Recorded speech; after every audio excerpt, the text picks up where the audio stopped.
Hi, this is Scott Garibay, and today we're going to talk about Spelljammer 5e, right? Dungeons and Dragons.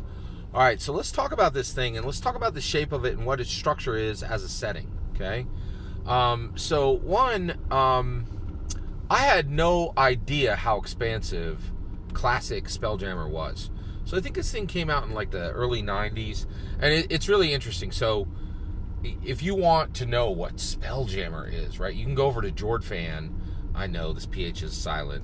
If you don't want your name pronounced, if you want your name pronounced Jordan, why don't you just leave the PH out? Like I don't get it. Anyway, so you can go over to JordFan's channel, right, and he's got like, I'm not kidding, like a dozen videos, 20 to 40 minutes long, explaining everything about it, right?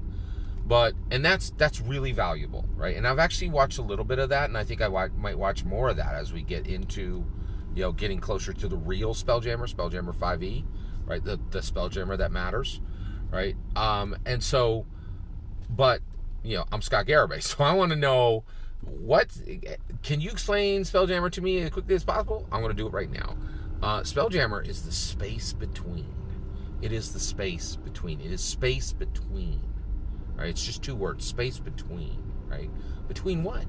Between the realms, right?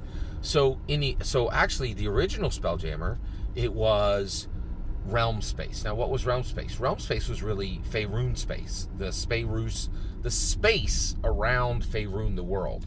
And then there was gray space. What was that? Well, that was the space around Greyhawk. And then there was Kryn space. What was that? That was the space around Dragonlance, right?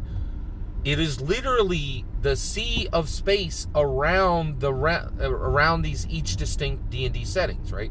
So this is the connective tissue between Dungeons and Dragons settings.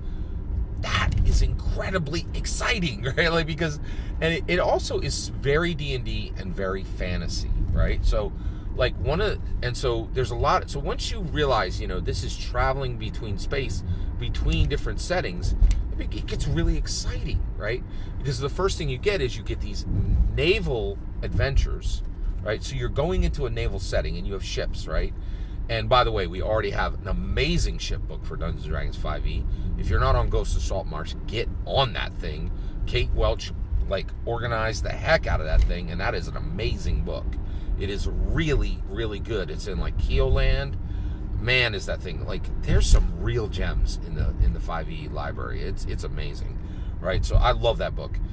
And so you have all this information about naval battles and the sea and journey, naval exploration, all that, right? But in D&D, of course, there should be a sea of stars, a sea of ether, right, between these worlds, right? And so that's what Spelljammer 5e is. It's going to be connecting the worlds of Dungeons & Dragons.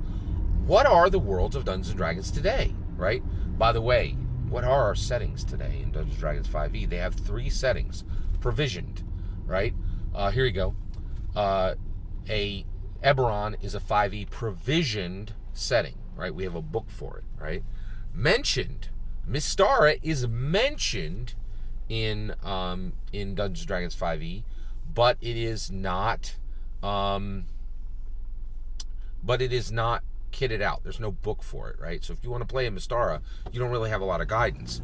You do have permission, right? Because Mystara is quite literally listed in a 5e book, right? So you have provisioned, you have mentioned, and then you have the forbidden, right? Al-Qadim. You will never see Al-Qadim listed in any 5e book anywhere, right?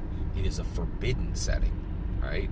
So you have these settings, and so now the Spelljammer 5e that we're getting in August, boy, am I excited for this product. This is going to be Spelljammer that connects Faerun. Faerun is, Forgotten Realms is an established world in 5e that connects Ravenloft, that connects Ravnica, that connects Theros, that connects Exandria, right? That connects the 5e settings, right? And there aren't a ton of them, and we're not and 5e Spelljammer is going to be distinct and different. It's going to be very distinct and different from from what we get for any other areas or realms, right? It's going to be really distinct. And like, for instance, you had, in the old classic Spelljammer, you had realm space, you had gray space, you had Kryn space. We may get Kryn space back. We're probably going to get realm space, right? But there ain't going to be no gray space, right? I don't know if you guys noticed this, but Greyhawk is not. It is mentioned, but it's not provisioned, right? And the reality is, and I don't think they're wrong about this, Wizards of the Coast has made an unstated decision, in my humble opinion, to shove Greyhawk into Forgotten Realms, which I think is perfectly fine. Greyhawk was spun up by Gary Gygax, right? It's his setting, right?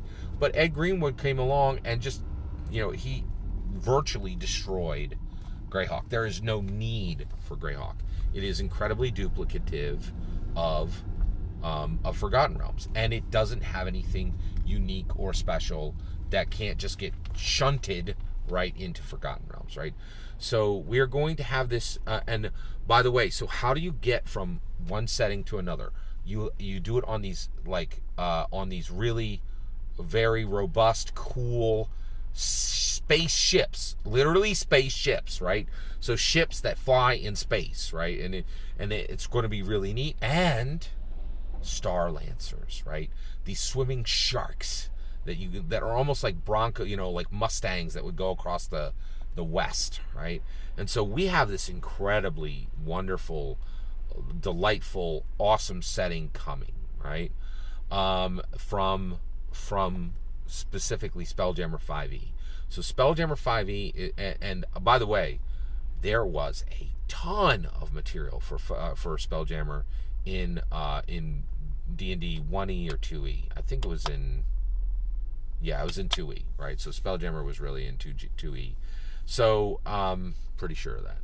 So we have this classic setting, from Spelljammer coming into 5th edition, and it's going to matter again, and it's going to be here, and we're going to be able to enjoy it, and it's going to bring the best stuff out of the old setting, and it's going to leave the dross, right? So it's very, very exciting. I'm really excited for what we're about to see, and I think the best way to describe Spelljammer succinctly is the space between, right? And it has a different shape for its adventures, and there's going to be new options for player characters and new excitement for players. So I'm very excited about this. Do you feel that the space between is the best way to describe Spelljammer and to understand it quickly, or do you think there's a more succinct, better path to understanding it? Love to hear your thoughts. Let me know in the comments below. Please consider liking and subscribing, and have a wonderful millennium.